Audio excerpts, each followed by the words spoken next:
영원한 사랑 TV의 이목사입니다. 흰옷 입은 무리에 대한 흰옷 입은 무리가 받을 축복에 대한 내용 사달락에 대해서 말씀을 나누고자 합니다. 이사야서 25장 6절에 보면은 이제 흰옷 입은 무리들이 계시록 7장 말씀에 흰옷 입은 무리들이 하나님 보좌 앞에 가게 되면 어떠한 축복이 임하는가 에 대해서 우리가 좀 상고해 볼 수 있죠. 이사야서 25장 6절에 보면은 만군의 여호와께서 이 산에서, 우리가 성경에서 말하는 산은 높은 신앙의 경지를 말하는 거예요. 산에서 만민을 위하여 기름진 것과 오래 저장하였던 포도주로, 그래서 우리 기독교를 시온의 종교라고 하거든요. 그리고 시온산, 시온에 대한 내용이 많이 나와요. 네, 연회를 베푸는데 천국잔치를 베풀어 주시겠다는 내용이죠. 여러분, 잔치에서 기름진 것과 오래 저장하였던 기름진 고기를 생각하고 할 수 있죠. 어린 양 대신 예수님, 또 오래 저장하였던 포도주 예수 그리스도의 보혈, 그 오래 저장, 말씀으로 따지면은 예수님의 살과 피, 내 살을 먹어라, 예수님이 내 피를 먹으라 그랬단 말이에요. 그 말씀은 이 성경에도 내가 너희에게 이르는 말이 영이요 생명이다, 영적 차원까지 아주 높은 신령한 말씀이 있어요. 그리고 젖이 있어요.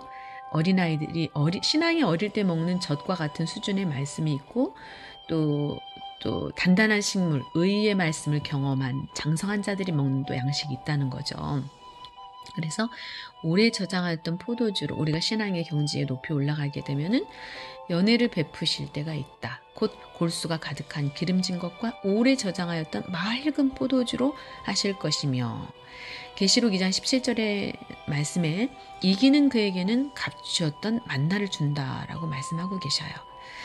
계시록에 많이 나오는 말씀이 이기는 자에게는 이기는 자에게라는 말씀이 많이 나와요. 그래서 우리가 뭔가 이길 게 있는 거죠. 우리의 혈과 육의 싸움이 아니에요. 우리의 싸움은 보이지 않는 영적 존재들에 대한 어두움의 영들과의 싸움이라고 말씀을 하셨어요. 그래서 하나님은 영이신데 빛을 우리에게 주시기를 원하시죠. 영생을 주시기를 원하시고요. 영원한 행복, 영원한 사랑, 영원한 생명을 주시기를 원하시는 게 하나님의 소원이죠. 우리가 하나님의 영원성을 닮았기 때문에 또 그걸 주시기를 원하시고 누리기를 원하셔요. 근데 모든 걸 다 빼앗겼어요. 우리가 하나님을 주인으로 섬겨야 되는데 엉뚱한 어두운 그 피조물의 세계를 신으로 섬기고 있죠. 인간들이 물질 만능주의여서 정말 돈이면은 다다, 그렇게 생각할 수도 있고, 내 주먹을 믿어라 그렇게 생각할 수도 있고요. 또 이판사판 나는 술이 부어라 마셔라, 술이나 먹고 즐기다가 간다, 여러 가지 종류의 사람들이 있어요. 그래서 이기는 자에게는 감추었던 만나를 주시게 된다는 거예요. 사실은 가장 이겨야 될 대상은 나 자신이죠. 우리가 마귀를 이겨야 되고 나 자신을 이겨야 되죠. 죄를 이겨야 되고. 7절에 또 이 산에서 모든 민족의 얼굴을 가린 가리개와 열방 위에 덮인 덮개를 제하시며, 출애굽기 34장 29절에 33절 말씀에 보면은요, 그러니까 모든 민족의 얼굴에 가린 가리개가 있었다는 거죠. 근데 그 사람들이 뭔가를 봐야 되는데 볼 수 없게 가리개가 가려져 있었다는 거죠. 근데 열방 위에 덮인 덮개를 제하시겠다. 신령한 영의 세계를 바라보지 못하는 덮개를 하나님이 제하실 때가 온다는 거죠. 그런데 어디에서? 이 산에서, 시온산에서, 시온에서 높은 신앙의 경지까지 올라갔을 때 그게 가능해지는 거죠. 모세가 자기가 히브리 민족인 것을 알게 되었고, 또 히브리 민족들이, 이스라엘 백성들이 애굽에서 종살이를 하고 있었죠. 근데 인간 대접을 못 받았죠, 사실은. 그래서 너무 비참한 생활을 하고 있었는데, 모세는 이 공주의, 바로 공주의 자녀, 아들로, 양자로 들어갔죠. 갈대 상자에 이렇게 만들어져서 떠내려가다가 건져지게 되어서, 그런데 모세가 히브리 민족의 그 고통을 보면서 자기가 그들을 구원하기 위해서, 그들을 돕기 위해서 나서죠. 그러나 하나님이 보실 때에 아직 때가 안 됐어요. 그 사람이 모세가. 그래서 하나님의 때와 사람의 때는 하나님의 생각과 사람의 생각은 다르다는 거죠. 그래서 하나님이 더 정확하게 알고 있다는 거죠. 모세가 미디안 광야로 도망가서 이렇게 저기 하게 되죠. 40년 동안을 하나님이 목자로 양치는 그런 한 가운데에 지내게 만들죠. 그래서 어떤 현실의 삶을 통해서 모세에게 많은 것들을 느끼게 하셨겠죠. 그래서 8절 사망을 영원히 멸하실 것이라. 모세가 하나님을 대면했을 때 모세에게 이 땅은 거룩한 곳이니 신발을 벗으라고 그랬죠. 죄악의 신발, 세상을 돌아다니던 그러한 신발을 이제는 벗고 다시 이제 새로운 신발, 복음의 아름다운 복음을 전하는 신발을 신기를 원하시는 거죠, 하나님이. 근데 또 시내산에서 모세가 하나님을 만났죠. 그러게 하나님을 대면하면서 이제 모세의 얼굴에 그 하나님의 빛을 받음으로 말미암아 광채가 났어요. 눈이 부실 정도로. 그래서 모세가 얼굴을 수건으로 가리죠. 그것처럼 우리가 교회를 가게 되면 진짜 하나님이 함께 하시는 곳에를 가게 되고 또 하나님이 함께 하시는 사람을 만나면 그 사람이 계속 그 사람을 통해서 하나님이 빛을 비추시죠. 그래서 겉으로 보일 때 외유대강, 겉으로 보일 때 뭐 예수님도 그랬죠. 연한 풀잎 같았다 그랬거든요. 연한 순 같았다고. 흠모할 모양이 전혀 없다 그랬어요.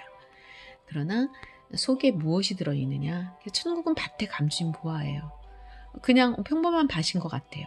그러나 그 밭 속에 보화가 들어있다는 거죠. 그래서 사람을 잘 만나야죠. 예수님을 우리가 보화를 가지고 계셨던 예수님을 만나야 했던 것처럼 지금도 마찬가지죠. 보화, 사람 속에 감추어져 있는 보화를 하나님이 시대마다 주의 종들을 세우시고 또 선지자들을 세우시고 그 시대를 이끌어갈 수 있는 시대의 등불과 같은 사람들을 세우시죠. 그래서 그들을 통해서 연약한 자들이지만 강한 자들이라는 거죠. 그래서 8절에 사망을 영원히 멸하실 것이라. 사망을 영원히 멸하실 것이라. 여러분 모세가 아론과 함께 두 사람이 가가지고요. 200만이 넘는 사람들을 구원해내죠. 왜? 하나님이 함께 하시기 때문에.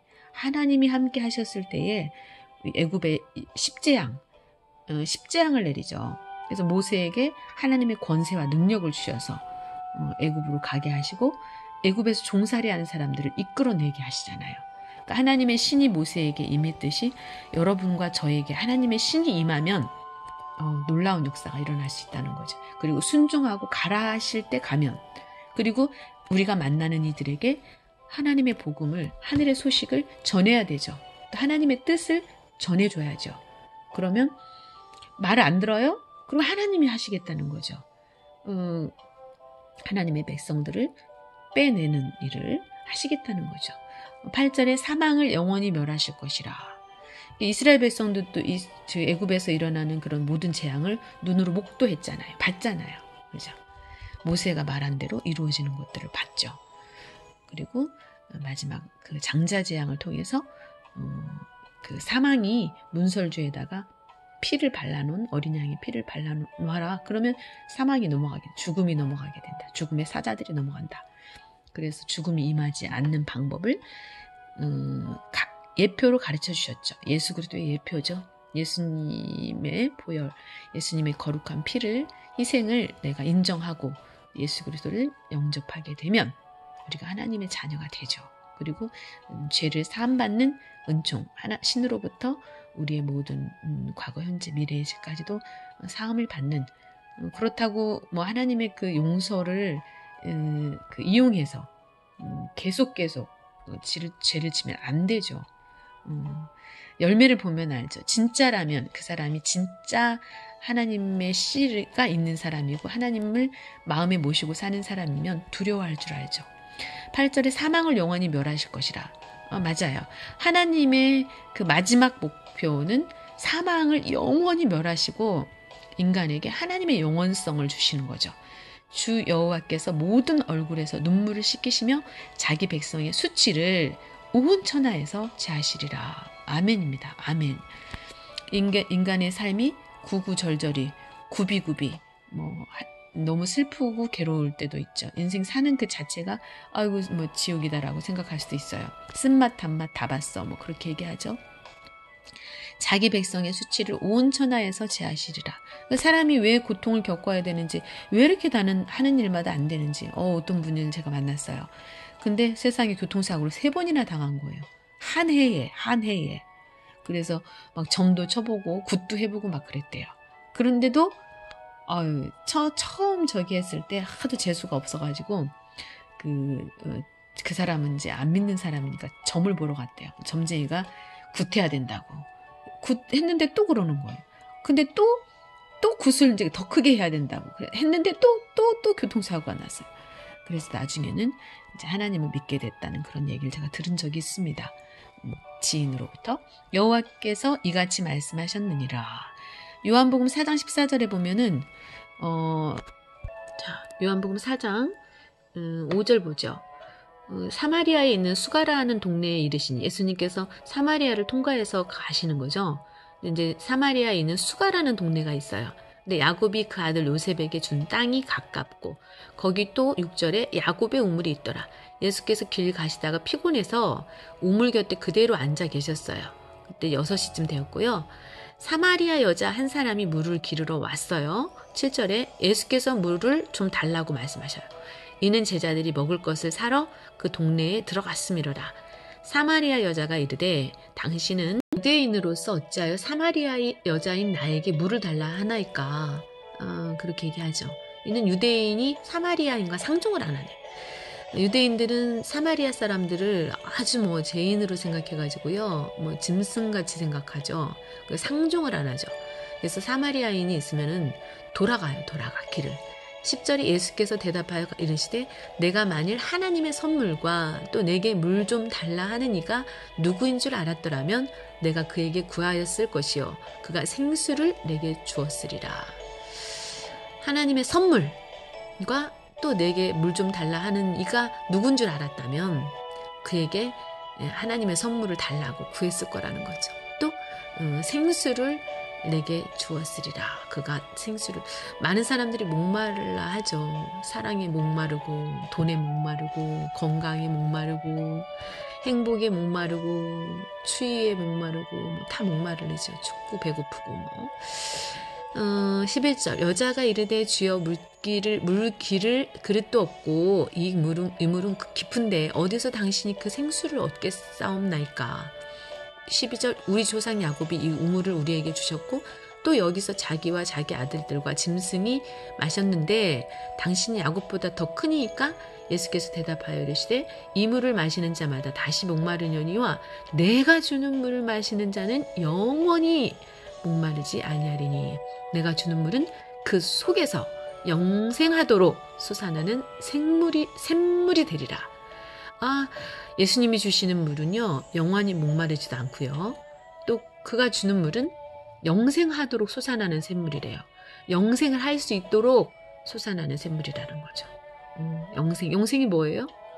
죽음을 보지 않는 거죠. 영원히 죽지 않는 거예요. 하나님처럼 신처럼. 여자가 이르되 주여 그런 물을 내게 주사 목마르지도 않고 또 여기 물 기르러 오지도 않게 하옵소서. 똑똑하네요. 이르시되 가서 내 남편을 불러오라고 말씀하셔요. 여자가 대답하여 이르되 나는 남편이 없나이다. 그래 내가 너 줄게 그렇게 말할 수도 있는데 예수님 뭔가를 또 말하고 싶으신 거죠. 대답하여 이르되 나는 남편이 없나이다. 예수께서 이르시되 내가 남편이 없다 하는 말이 옳도다. 그래 너에게 남편 5이 있었어. 예수님이 이 사마리아 여인의 그 과거를 알고 계셔요. 현재를 알고 계시고 과거를 알고 계셔요. 그러니까 예수님이 어떤 분이신지를 과거, 현재, 미래를 알고 계시는 분이라는 것을 예수님이 신적인 권능을 보여주시는 거죠. 내게 남편 5이 있었어. 그러니까 하나님은 속일 수 없는 거죠. 지금 있는 자도 내 남편이 아니야. 너한테 남편이 있었는데 네 말이 맞아. 너 남편 없어. 지금 있는 자도 네 남편 아니야. 네 말이 맞아. 결국은 예수님이 그 근본적인 남편의 역할을 남편을 세우신 이유가 뭐예요? 하나님이 또 아내를 세우신 이유가 돕는 배필로 주셨죠. 근데 모든 인간들이 순리대로 사용해야 되는 모든 것들을 영리로 사용하죠. 그래서 하나님의 뜻과 멀어진 여자가 이르되 주여 내가 보니 선지자로소이다. 너무 깜짝 놀랐어요. 맞추니까 내 과거를 말 안 했는데 알고 있으니까. 우리 조상들은 이 산에서 예배하는데 당신들의 말은 예배할 곳이 예루살렘에 있다 하더이다. 여자여 내 말을 믿으라. 이 산에서도 말고 예루살렘에서도 말고 너희가 아버지께 예배할 때가 이르리라. 너희는 알지 못하는 것을 예배하고 우리는 아는 것을 예배하노니 이는 구원이 유대인에게서 남이라. 아버지께 참되게 예배하는 자들은 영과 진리로 신령과 진정으로 예배한다는 거죠. 영과 진리로 예배할지 때가 오나니. 예배를 드리러 갈 때 영으로 또 진리로 예배를 드려야 돼요. 곧 이때라. 아버지께서는 자기에게 이렇게 예배하는 자들을 찾으시니라. 하나님은 영이시니 예배하는 자가 예전에 성경에는 신령과 진정으로 예배할지니라 이렇게 써있죠. 여기에서 개역성경에는 영과 진리로 예배할지니라. 세상의 군사들도 전쟁을 대비해서 피나는 훈련을 받습니다. 그런데 만군이라고 그랬죠. 만군의 여호와. 우리가 이제 마지막 때에 7년 대환란이 있겠다라고 말씀을 하고 계시고요. 많은 지구상에 있는 사람들이 기근이나 어떤 전쟁이나 그러한 것들을 통해서 생명을 잃게 되는 그러한 부분에 대해서 성경은 말씀하고 계십니다. 그러나 우리가 싸워야 될 것은 영적인 전쟁이라는 거죠. 그래서 이 세상의 그러한 바람을 또 어둠의 영들은 할 수만 있으면 우리를 영원한 지옥으로 끌고 가고자 원하고 이 땅에서도 지옥과 같은 삶을 살기를 원하죠. 마귀는. 그러나 하나님은 이 땅에서도 천국을 누리고 하나님 나라에 가서도 영원한 천국을 누리기를 원하셔서 너희가 천국이 여기 있다 저기 있다 하지 말라. 천국은 네 마음에 있다 라고 말씀하시죠. 그래서 마음의 천국과 같은 예수 그리스도를 진짜 믿고 마음에 모시고 사는 사람은 환경이 어떠하든지 천국이에요. 천국. 그래서 감사하면서 작은 것에서도 감동하고 감사하면서 살죠. 그러나 욕심을 버리지. 부자는 낙타가 바늘귀로 들어가는 것보다 부자가 천국 들어가는 게 어렵다고 했거든요. 결국은 버려야 된다는 거죠. 많은 것들을. 욕심을 버려야 되고 여러 가지 정욕적인 것들, 허탄한 것들을 버려야 된다는 거죠. 그러니까 하나님이 부유한 자들에게도 이렇게 맡기시죠. 재물을. 그래서 잘 선용할 수 있도록 나누는 삶을 살 수 있도록 하기를 원하는 거죠. 신앙에도 경지가 있어요, 여러분. 신앙에도. 그래서 하나님께서 우리를 군사로서 부르시는데 배부리 먹이시고 키워야죠. 잘 키워서 써야죠. 그러니까 군사로 말하면 잘 훈련시켜서 써야죠. 또 짐승으로 말하면 잘 키워서 이렇게 잔치에 잘 내어 보내야죠. 신앙에도 우리가 경지가 있다는 거죠. 시온에서 베풀어 주시는 그래서 신앙의 높은 경지에 올라가야죠. 시온산까지 올라가야죠. 신이 자기 형상으로 만드신 인간을 영원성을 사모하도록 만드신 것은 하나님의 속성 중에 하나가 영원성을 지니신 존재이기 때문에 만물의 영장인 인간에게도 그 영원함을 사모하는 마음을 주셨다는 거죠. 다음에는 두 번째 복으로 밤낮 하나님을 섬기는 축복에 대해서 섬기는 축복. 우리가 정말 대통령을 섬기는 자리에 간다. 보좌관이 됐다. 아니면 국무총리가 됐다. 가문의 영광이죠. 세상에서도 최고 권력자의 옆에서 보좌하고 어떤 그러한 일을 한다면은 복으로 알잖아요. 그리고 그에 따르는 공로에 따르는 상급이 있고요. 그런데 하물며 하나님을 섬기게 된다면은 우리에게 얼마나 큰 영광이고 얼마나 큰 복이겠어요. 다음에는 밤낮 하나님을 섬기는 축복을 받게 되는 부분에 대해서 함께 은혜를 나누기로 하겠습니다. 오늘 또 복된 주일 되시기를 주님의 이름으로 축원합니다.